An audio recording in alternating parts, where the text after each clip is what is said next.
గీ నడమ అడవిలో ఉండాల్సిన జీవరాశులు అడవి నిడిచిపెట్టి ఊర్ల మీద పడుతున్నాయి తెలుసు కదా. గదంతా జనం చేస్తున్న తప్పే. ఎట్లా అంటే వాటి జాగలకు మనం పోయి ఆ ఉన్న తావును ఆగం చేస్తున్నాం. అందుకే వాటికి తావు టిఖానా లేక మన దిక్కొస్తున్నాయి. గిట్లనే విజయనగరం జిల్లాల గజరాజుల మంద మళ్ళా మోపైందట. చూడు వాటి ఆ రాష్ట్రం ఎట్లుందో. ఒక్కొక్కలం కాదు షేర్ ఖాన్, గుంపులు లెక్క వస్తాం, మీ చేన్లన్నీ గుండు గుత్తగా గుత్తబట్టి పొతం చేసిపోతాం అన్నట్లే ఉంది కదా ఏనుగుల హంగామా. అదే మొరికముడిదాం మండలం బిల్లాల వలసల గజరాజుల ఆరాశకం చిన్నగా లేదు.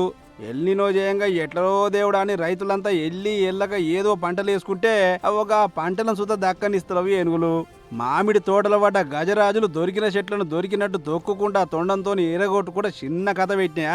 జీడి తోటలు, నారుమల్లు, చేన్లు, శెలకలు ఏది కనిపిస్తే దాన్ని నాశనం 4 వాళ్ళు పట్టిస్తున్నాయి. ఇంత జరుగుతున్నా సుత దూరంగా ఉండి హడి హడి అని అనుడే తప్ప దగ్గర పోయి ఎల్లగొట్ట సూచనలు లేరు. గీ ముచ్చడం మీద ఇప్పుడు అక్కడ రైతులు మస్తు గరమైతురు. అప్పులు తెచ్చి పంటలు వేసుకుంటే ఏనుగులు ఏవటి ఎత్తిపోవట్టే వ్యవసాయం ఎట్లా ముంగడబడేది అని నెత్తికి చేతులు పెట్టుకుంటారు. అయితే ఈ నడుమనే ఏపీ సర్కారు ఇసుంటి ఏనుగుల పీడబాప్తానికి మంచి ఉపాయం చేసింది. కర్ణాటకకెంచి జయంతు, అభిమన్యు అనే 2 కుంకి ఏనుగులను రంగంలో దింపింది. బయటకెంచి తెప్పించినగా ఏనుగులకు చిన్న సీఎం పవన్ సారు ఈ నడుమనే పూలు జల్లి చెరుకు గడలు సుత తినిపించుండు. మరి వాటిని ఏడదిప్పుతారో ఏమో గాని ఇసుంటి హంగామా చేసి ఏనుగులున్న తావులకు పట్టుకరండి సారు, వీటి చెర భరించలేకపోతున్నాం అంటారు అక్కడి జనాలు. మరిగా కుంకి ఏనుగులను ఇడిదిక్కు ఎన్నడు పంపుతారో ఏమో గాని వేసిన పంటలు ఆగం కాకముందే వాటిని పంపి మమ్మల్ని ఆదుకోరి సారు అని ఒక్క తీరుగా అడుగుతారు రైతులు. చూడాల మరిగా ఏం చేస్తారో.